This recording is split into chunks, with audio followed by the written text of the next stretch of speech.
This is the Greg Bedard Patriots Podcast with Nick Cavins. All right, so here we go, Greg. Sorry if my lighting is a little off. I couldn't care less. It's almost 10 of 1 in the morning, but we are here, and we are talking about the Patriots draft. And you know what? Mac Jones at 15. Greg, your initial thoughts? I would be thrilled if I was a Patriots fan in terms of, overall what went down, that they didn't have to trade up or anything like that. I think that's number one, that they got. And I don't want to talk about value because everybody talks about value with the Patriots. Like, they stayed put. And the most important thing is they didn't have to overpay for anything. And the second most important thing is, in my opinion, they got the most pro-ready quarterback in the draft. And they got the quarterback that best translates to what they do as far as an offense. And look, we heard Bill tonight, we just got off the press conference with him, say that Cam's our quarterback. And he went on to say, whatever time Jarrett or Mac are ready to challenge and compete, then we'll see how that goes. I don't think anybody should think anything that Belichick was going to say anything else. The guy doesn't even have the Patriots playbook. Bill's not going to give him anything or give him any sort of leverage or anything where, you hear other. I've got news. He's the guy. I mean, you hear other teams, and I've ridiculed them in the past, that draft the guy and they're like, he's a day one starter. What are you talking about? He hasn't even practiced yet. So that's not a surprise. But I think the big thing for me, and I think for the Patriots, is this. Mac Jones eventually, and I'm not saying from the get-go or his rookie year or what have you, I do expect him to compete for the job fairly early, probably for the season opener. Might take him a little bit longer. But at some point in time, whenever Mac Jones is ready, he is going to be able to operate the full facilities of the Patriots offense, which Cam Newton was never able to do last year. I don't care what was around him.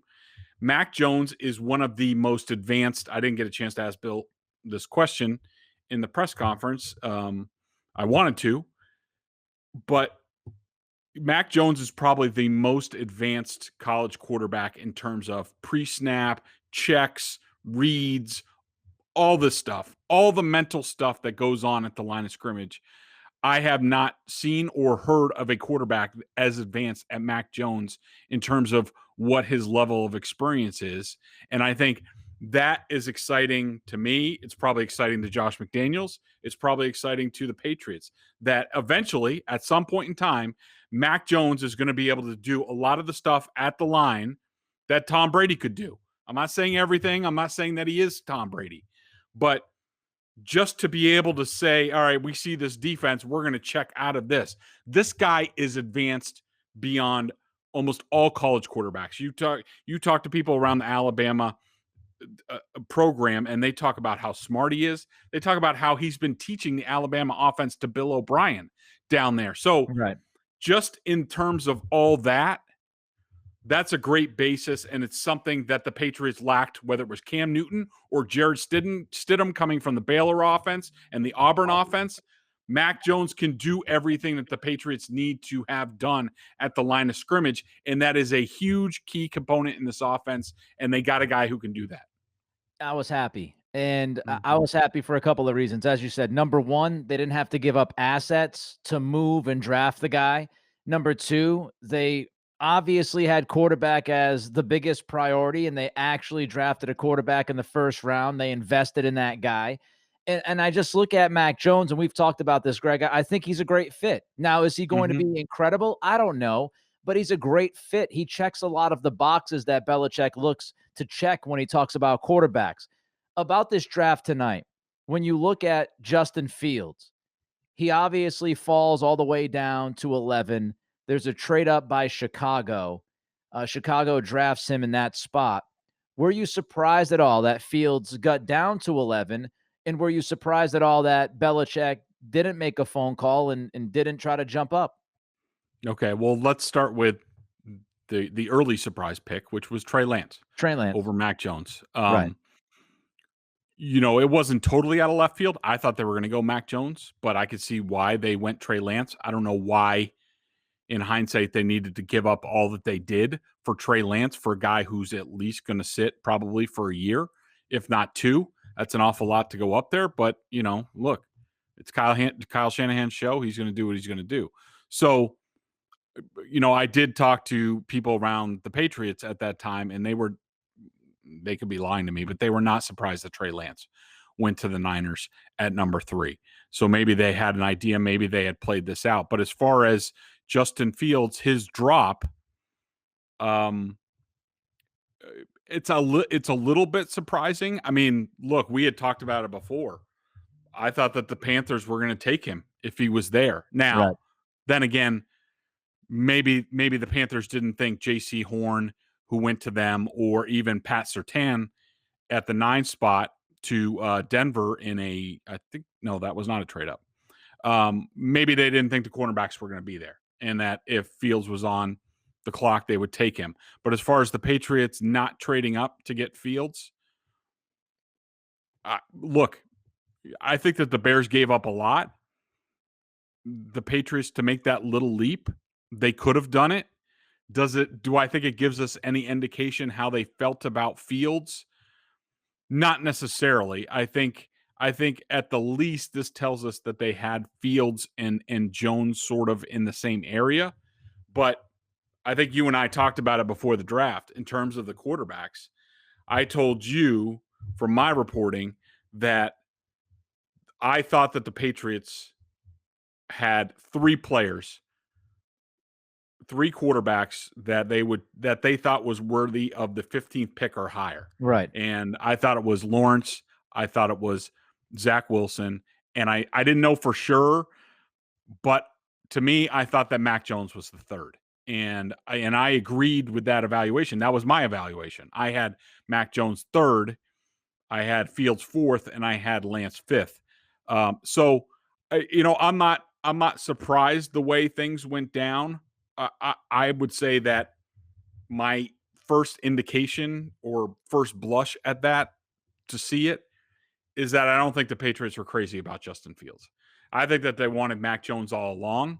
I think at some point in the process, they realized they had a shot at him, that the 49ers were not going to go all that way and pay all that for a pocket quarterback. They wanted to try for some ceiling, and they gambled, and I think they won big time. It was such a different experience, and I'm sure that some of the people in the chat, and I see you talking about, Cam being awful last year. You don't pick a guy in the first round to sit. I'm sure we'll get into that in a few minutes. Matthew Jensen already looking forward to tomorrow about maybe moving up into the 30s. But when you look at this, I'm sure the fans were watching. And how many times, Greg, you and I joked about this. You sat down and you said, okay, this is what Patriots fans want, but it never happens. And as you're watching this board, I said to myself, once you got to Dallas, I said the Patriots are going to have a shot at one of the 2 quarterbacks left. They're going to have it, because how the board was falling, it just didn't make any sense unless Chicago and Washington jumped up. I didn't think both teams were going to jump up. One did, Chicago for Fields, but of course, obviously Washington did not. So for the first time, and I don't know how long, Patriots fans were sitting there thinking quarterback, quarterback, quarterback, quarterback. And they're watching Mac Jones. And Mel Kiper has Mac Jones as his best available player. And I have to imagine that so many Patriots fans were sitting there going, here comes the trade down. And we talked about it. You'll get to 15, you'll have the quarterback on the board, and Bill will trade down for an offensive tackle. And for the first time, Patriots fans were sitting there waiting for something to happen. I think many of them hoping for something to happen. And Belichick actually did it. He stayed there. He didn't move down. The quarterback was there. The name was there. And he actually drafted the guy. And by the way, didn't take much time, did it? I mean, they got that pick in pretty quickly. Yeah, they did. But Nick, be honest with me. When I think it was when the Vikings were on the clock and they traded the pick, when they traded the 14th pick, when you heard that there was a trade before it was the Jets, were you like, oh, son of a, Washington's going to jump up in front of the Patriots and take the quarterback? I did. When I saw the trade, I said, oh, this is, I could just hear people on Boston radio tomorrow going crazy about how a team leapfrogged Belichick and Belichick wasn't aggressive enough and he missed out on his guy, the perfect fit for the Patriots offense. Washington was able to do, what Belichick should have done. And so, yeah, when I saw it, I also want to say this before we continue to have the conversation. Did you notice what happened with ESPN? Not really. In a quick aside, we were dealing with some technical issues over at BSJ, and which I apologize for. Uh-huh. But yeah, so let's just say I was frantic around that whole All time. right. So when you go back, I'm sure a lot of people saw this. When you go back, somebody in the ESPN graphics department screwed up big time because they forgot to put the Patriots on the clock. They had the Jets on the clock. And when they said the pick is in, Yep. before the pick was even announced, I mean, before they even got to it, at the bottom of the screen, it said Mac Jones, quarterback, Alabama to the Jets. And you're going, oh, that's a mess up. They know he's going to New England, and somebody, had too quick of the trigger, and it was a huge gaffe by the ESPN people. But let's talk about Mac Jones now. Hang on one second. Just one offshoot in terms of the timing and of all this. Didn't you think it was interesting that the Jets jumped in front of the Patriots to draft Elijah Vera Tucker, the offensive lineman from USC, who I think the Patriots liked? To me, that read that the Jets thought that the Patriots were going to take him at 15. Now, I don't know if that's true or not, but I do think he was in the realm of possibility. Somebody that they would have taken at 15. I just find it interesting that the Jets paid what they did to leapfrog basically just the Patriots. Yeah. And make that pick. I just thought that was interesting and worth noting. I agree. And that was my second thought was, waiting to see if Washington was the move to 14. And then when the Jets jumped up, that's precisely what I thought, Greg. I said, oh, they're leapfrogging the Patriots because the Patriots, need a tackle. We've talked about that. Isaiah Wynn, Trent Brown, if those guys are healthy and they're motivated, they're fine at tackle. But we've had those conversations, and I said, maybe the Jets know. And so I started to wonder. I started to wonder if Mac Jones was going to be the pick. But then ESPN jumped to the video of Mac on the phone, and then they had their graphics screw up, and I said, okay, he's going to go to the Patriots. So let's look at Mac now. Strengths, weaknesses. You said you had him as your third quarterback on the board. What is so good about Mac Jones that would make Belichick stick and pick at 15? I think number one, Nick, it's sort of what we talked about, his mind, and in terms of his processing, his ability to decipher defenses. Supposedly he has a photographic memory, which is like the former quarterback around here. I think the thing that stood out to me when I watched the film, and look, to be honest, I went into it and I remember thinking this, and I might have even tweeted it, and I'm sure somebody's trying to dig into my tweets and be like, blah, Bedard, look what you wrote. Like, I don't watch any college football during the year. But, your first thought about Mac Jones is, well, yeah, he was surrounded by an all-world team. I mean, what do you expect? And when I sat down to watch the film, I didn't want to buy into the hype. I wanted to be like, bah, he's just like those former Alabama quarterbacks, like the guy who's the backup with the model wife, AJ McCarron and Greg McElroy and all these guys who are basically custodians. But when I sat down and I watched the film, and I think I watched every throw that he had last year, I was really blown away. And a couple of things stood out. Number one, his footwork is unbelievable. He has this natural rhythm getting back to pass and also, moving in the pocket. I saw a lot of passes where he was under a pretty good pass rush and delivered strike after strike. Now, look, is he perfect? No. Does he look terrible sometimes when people are chasing him down because his feet are in cement? Yeah. But there's been a lot of quarterbacks in this league, a lot of damn good ones who look that way. And I'm not, when you're talking about the Patriots, we're not talking about Shanahan's scheme or these other schemes where everyone's like, well, you want the whole package. You want the movement and you want this and you want that.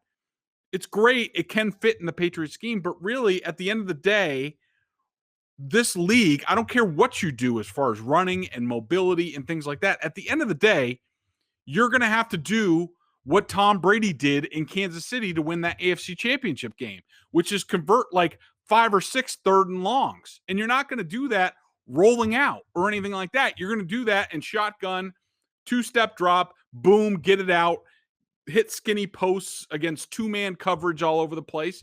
And Mac Jones can do that. He has been tested time and time again. I just think his accuracy under pressure, clean pocket.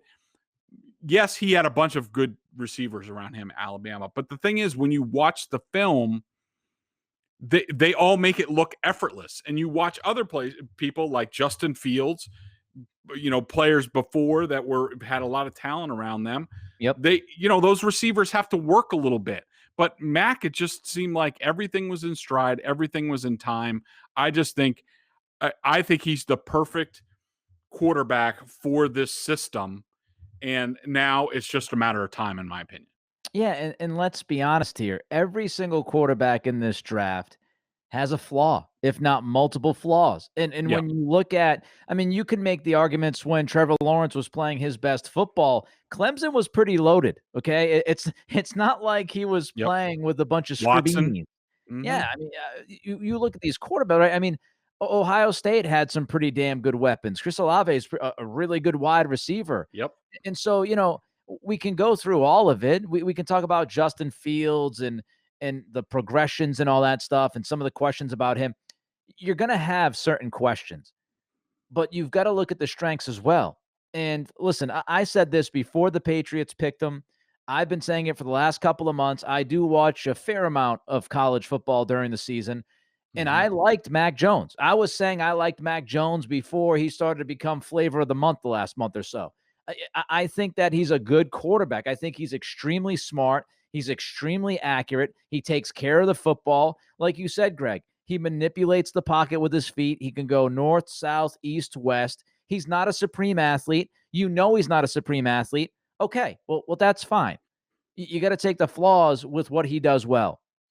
And the idea of not having to move up to get him, I agree with you. All the talk about Justin Fields seems like it was a smokescreen. I think Belichick knew he didn't want Fields. And, you got to give credit where credit is due. Whether you love Mac Jones, like him, don't like him, Belichick read the board. He knew he needed a quarterback. He obviously liked Jones because he's not drafting a quarterback in the middle of the first round unless he's a legit quarterback. Belichick's not going to reach for a quarterback at 15. He's just not going to. He would have traded down and he would have said, okay, well, we like Mac Jones in the 20s. We like Mac Jones at 25. No, he stood there and waited at 15 and said, no, we think he's good enough to use this pick on him right now. And you've got to give Belichick credit because a lot of people, I saw it, a lot of the pundits, a lot of the experts screaming and squawking that Belichick should move up. You got to move up and get your guy. ESPN, as soon as it got to Dallas at 10, was like, oh, you got to start moving up. You got to, right. Foxborough is going to be calling. Nope. He read the board right. Mac Jones was his guy. He knows that he needs a quarterback. He felt like he was good enough to be drafted at that slot, and he didn't move anything. He didn't have to give up any assets. So whether you like him, love him, hate him, Belichick read the board correctly tonight and did not give up anything to get his guy. I agree with that. A couple other things on Jones. It's just interesting that really the only quarterback that Bill Belichick saw in person was Mac Jones. Good point. So I think that's interesting. And I don't know, that could be just a coincidence. I think they were leaning on Josh McDaniels a lot in this process, along with, Ziegler and Elliott Wolf and a couple other guys. But let's just give the other side of the coin on this, because I do agree. He read the board perfectly.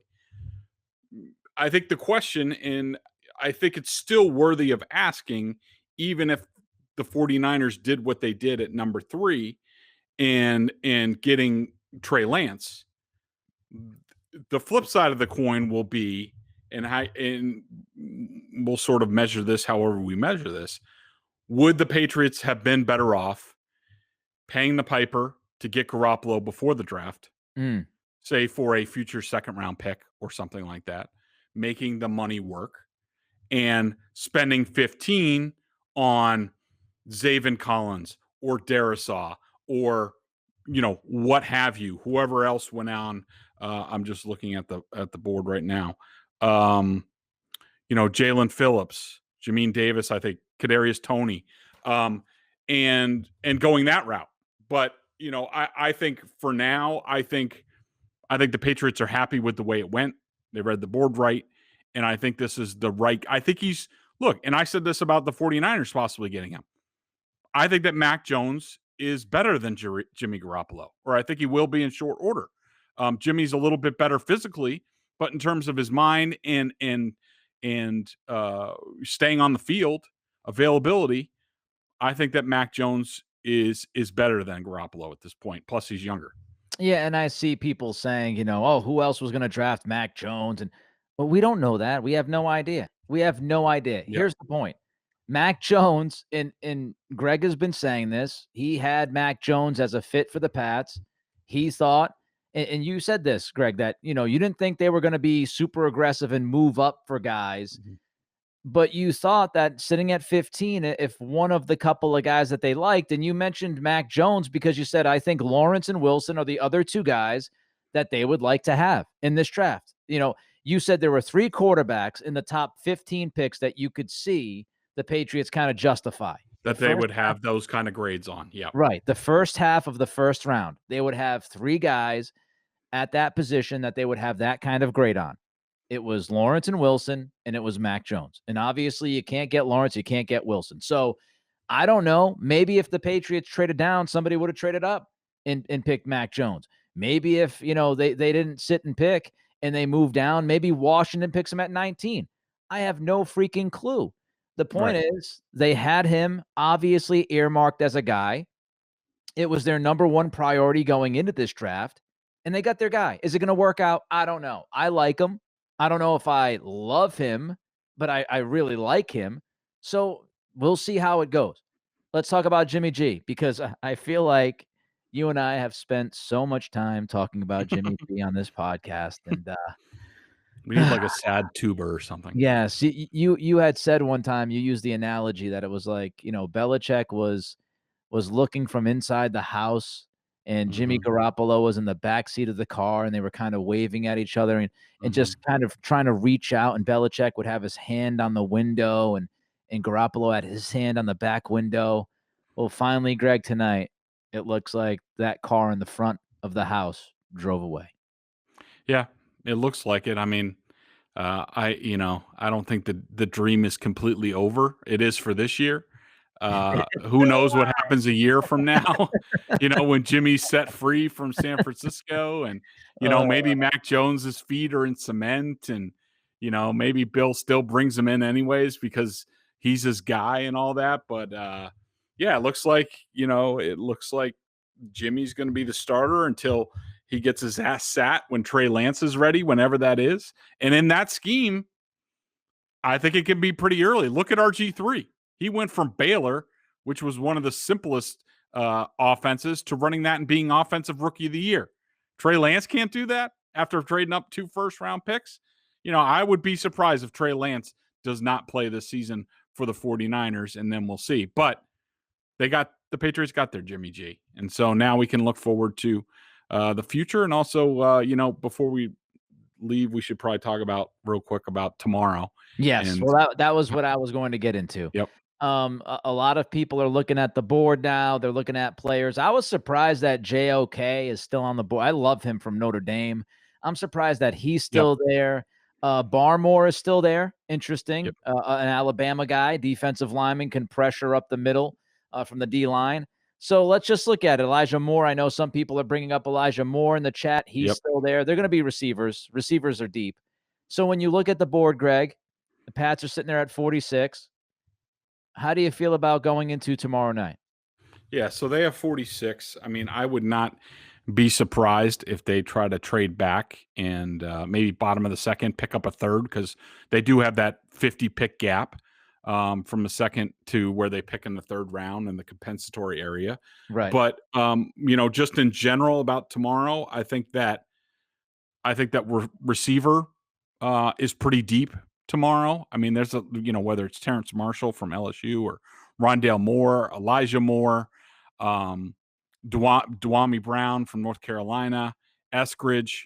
I also think, and this could be if the Patriots don't trade back, offensive tackle is kind of a sweet spot coming up, where they could get some guys later, but you have like Mayfield and Carmen, Radens, Brown, Eichenberger, who's a really good player, Tevin Jenkins, Notre Dame guy. Yep. And also, I think that cornerback, it has some quality players on the board. So I think the Patriots have a chance. And I think we talked about this morning, but a conversation I had with somebody recently was, around the Patriots was just like, you want to come out with a couple of good players that can help us this year. Well, they got a quarterback first that will probably compete at some point in time, sooner rather than later. Now, go find a guy. Now, do you need a guy at tackle this year? Not necessarily, but it would be helpful. Cornerback, could you use a guy this year? Yeah, I think so. There's a couple linebackers out there also that are capable of playing early. So I think the Patriots safeties as well. I think the Patriots have a chance if they stay at 46 tomorrow to get another one of those guys that can really help them this year. And I think that's the goal.